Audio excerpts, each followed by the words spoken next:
Selamat datang di channel YouTube Coach Mama Zain Al Haddad. Jangan lupa subscribe, like, and share.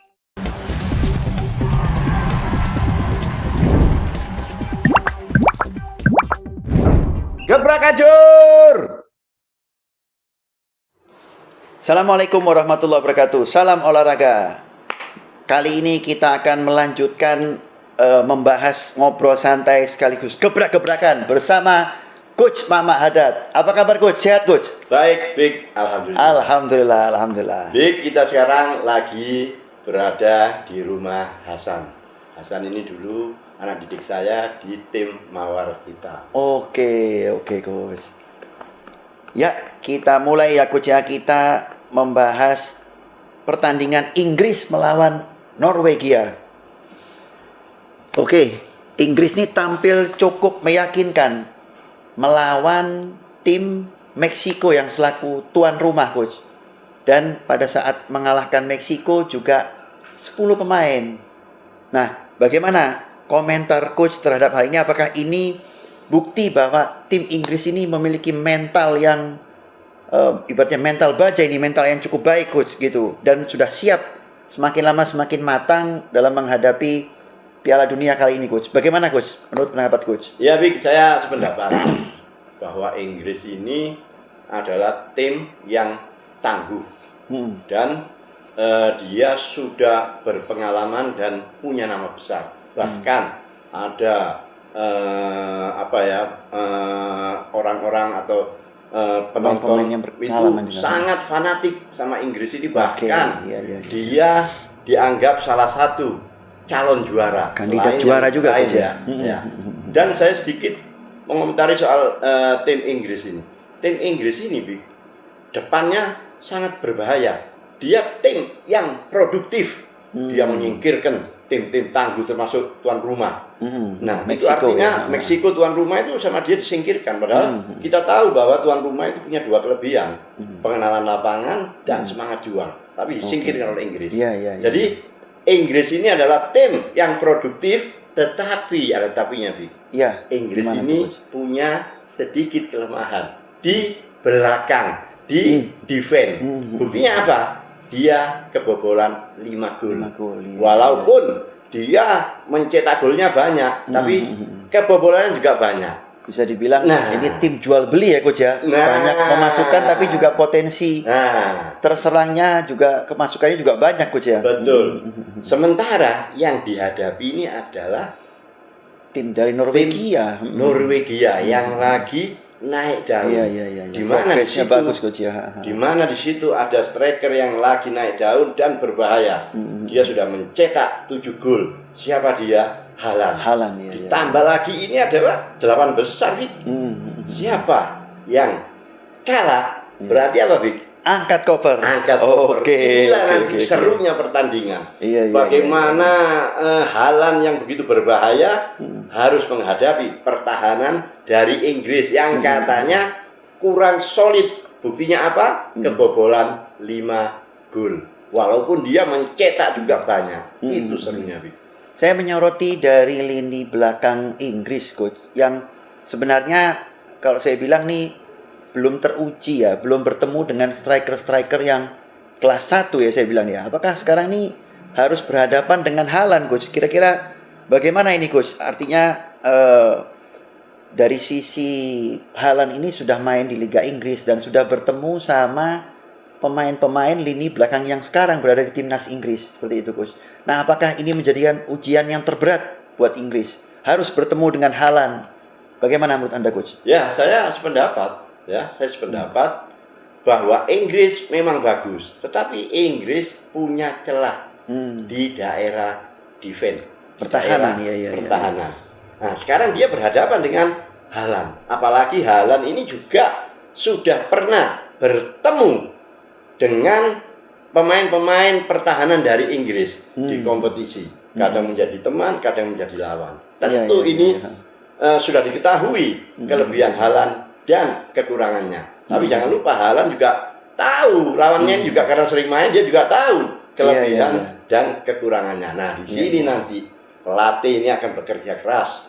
Pelatih pasti sudah menerapkan taktik strategi yang tepat bagaimana menghadapi Haaland yang sudah mencetak 7 gol. Sementara tim Inggris kurang solid karena dia kebobolan 5 gol. Nah, ini nanti akan terjadi perang argumen, perang strategi antar pelatih itu. Iya. Ini juga kalau kita lihat coach, apakah ada sesuatu yang berbeda ya? Berarti pemain Haaland harus satu tim juga di Manchester City dengan Guehi dan O'Reilly itu sudah dapat chemistry-nya, ternyata sekarang harus membela timnya masing-masing coach. Itu apakah ada semacam psikologis yang ternyata yang dilawan ini adalah rekan si timnya yang sudah lama coach, bukan teman yang baru ini kan coach, ini teman yang sudah lama ini coach.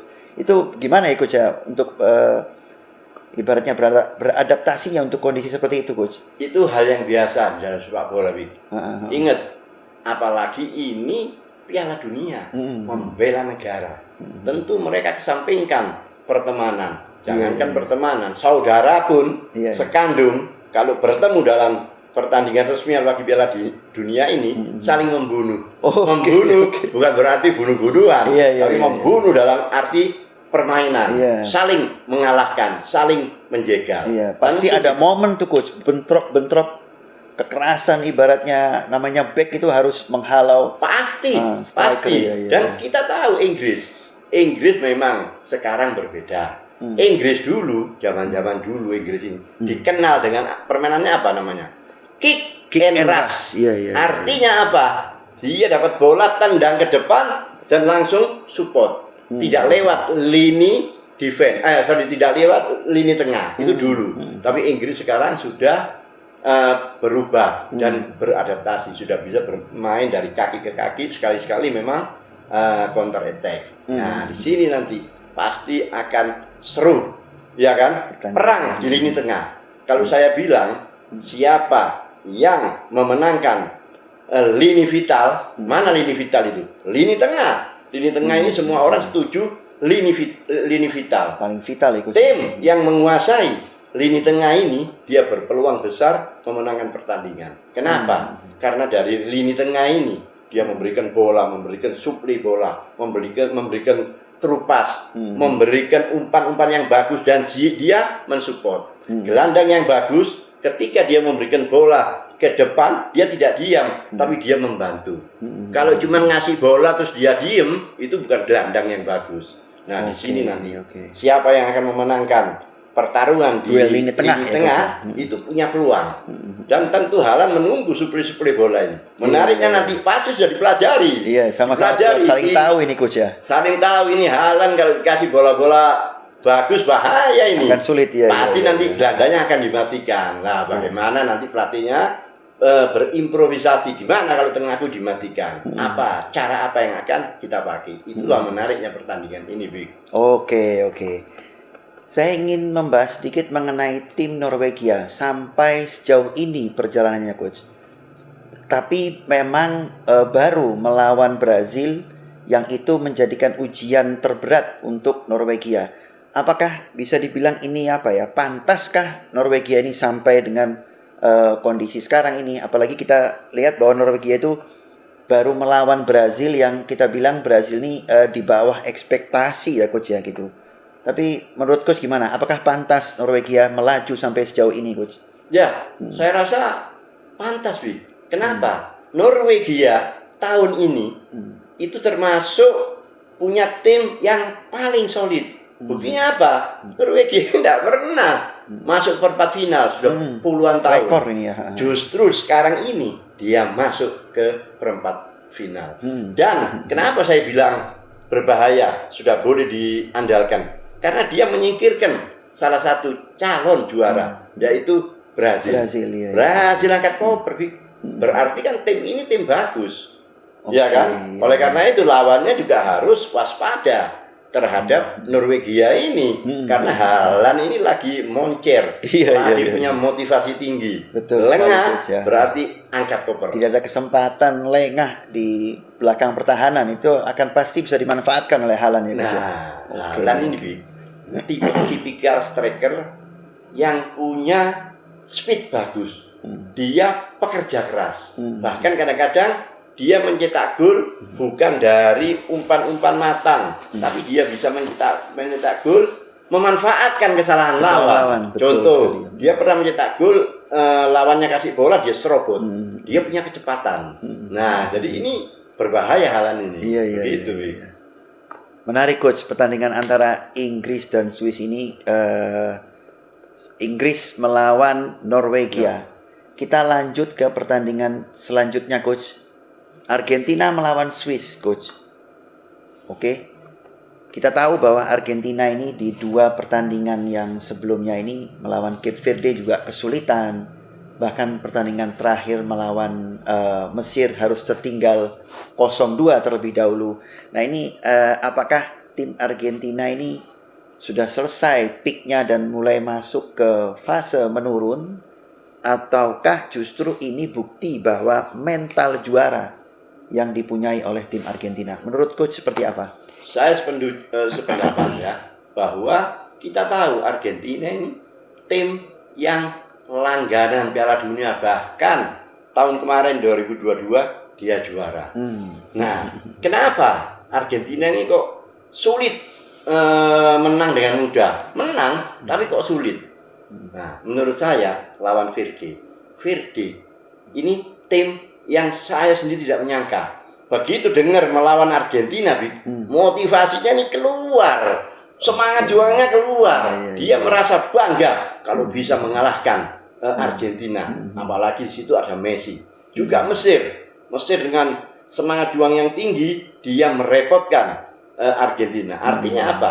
Tim-tim itu kalau bertemu Argentina, dia punya motivasi lebih karena ada Messi di situ. Kalau dia bisa mengalahkan Argentina dengan Messi-nya, satu kebanggaan. Tapi Argentina menurut saya memang adalah tim yang komplit. Dia punya jam terbang tinggi, dia punya pengalaman. Walaupun tertinggal, mereka tenang gitu, tertinggal dia, tapi dia dengan pengalamannya, dengan ada mega bintangnya, akhirnya bisa mengatasi masalah itu. Mengatasi dengan apa? Dengan memenangkan pertandingan. Walaupun lawan Mesir ada yang ada yang kecewa terhadap wasit, ya itu urusannya. Saya tidak akan membahas masalah itu. Saya membahasnya dari segi permainan saja. Begitu.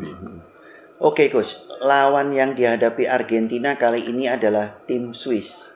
Swiss ini terkenal dengan pertahanan yang cukup rapi coach. Kira-kira mampukah dari lini serang Argentina ini membobol begitu rapinya pertahanan dari Swiss ini coach? Menurut coach seperti apa? Apakah kira-kira pertandingan ini berjalan ketat ataukah sampai harus ada perpanjangan waktu atau cukup 90 menit sudah bisa diladeni oleh Argentina nih coach? Oke, Swiss ini dikenal sebagai tim yang kompak.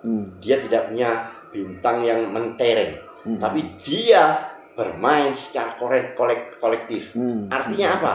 Dia menyerang bagus, bertahan juga bagus, sehingga Swiss ini sekarang bisa melaju, ya kan? Tapi dia juga perlu waspada, Kenapa, Ini yang dihadapi adalah Argentina.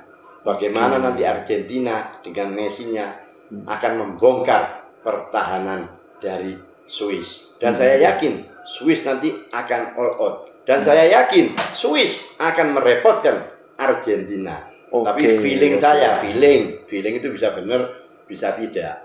Ya kan, Argentina tidak mungkin sudah ke-8 besar, dia pasti akan all out dan berusaha keras memenangkan pertandingan. Tapi ada tapinya, Jangan lengah, jangan meremehkan Swiss. Hati-hati dengan Swiss ini.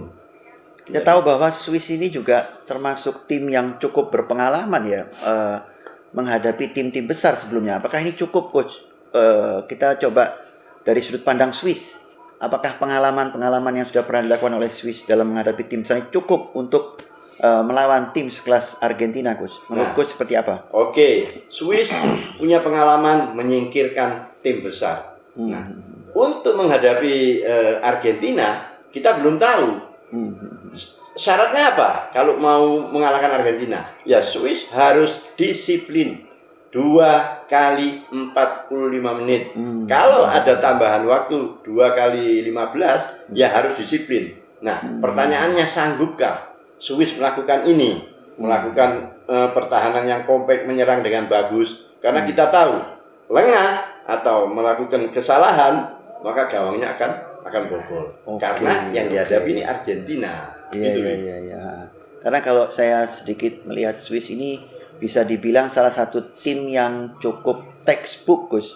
Baik dalam skema pertahanan, dalam bagaimana caranya mereka transisi ke menyerang, ataupun sebaliknya mereka set up untuk melakukan penyerangan. Itu bisa dibilang Swiss ini tim yang cukup textbook, Gus. Sedangkan mereka harus melawan tim Argentina yang bisa dibilang Argentina ini pemain-pemain yang cukup pengalaman, sehingga mereka tuh bermain ibaratnya kreasi di lapangan, perkembangan di lapangan. Kira-kira bagaimana Coach? Apakah tim textbook ini secara umum bisa untuk meladeni tim-tim yang sifatnya kreatif di lapangan, Coach? Banyak perubahan. Oke, Bik, aku akan jawab dua hal. Yang pertama adalah ranking FIFA tidak menjamin tim itu pasti akan memenangkan pertandingan. Tidak terjamin, dan ini sudah terbukti. Nah, Swiss secara ranking kalah, dan orang pasti kalau ditanya kamu pegang mana, Brazil atau Swiss, pasti pegang Brazil. Tetapi jangan lupa, Swiss ini punya tim yang kau bilang tadi, textbook. Textbook ini akan bagus kalau dia tidak lengah, punya disiplin yang bagus selama pertandingan. Itu, Wi. Oke. Menarik ini, Coach. Kita akan saksikan kedua pertandingan ini antara Inggris nantinya akan diuji dengan tim Norwegia, dan Argentina akan meladeni tim dari Swiss. Mungkin kita cukupkan dulu, Coach, sesi kali ini, Coach. Ya. Oke. Ada kata-kata yang mau sampaikan? Terima kasih, Coach. Silakan. Terima kasih kepada Hasan yang sudah memfasilitasi podcast ini. Semoga ditambah rezekinya dan sehat walafiat. Amin, insya Allah. Oke, cukup sekian pembahasan kita kali ini, Coach. Terima kasih banyak pada para pemirsa semua. Salam olahraga dan gebrak acur. Terima kasih para pemirsa. Sehat selalu dan gebrak ajur.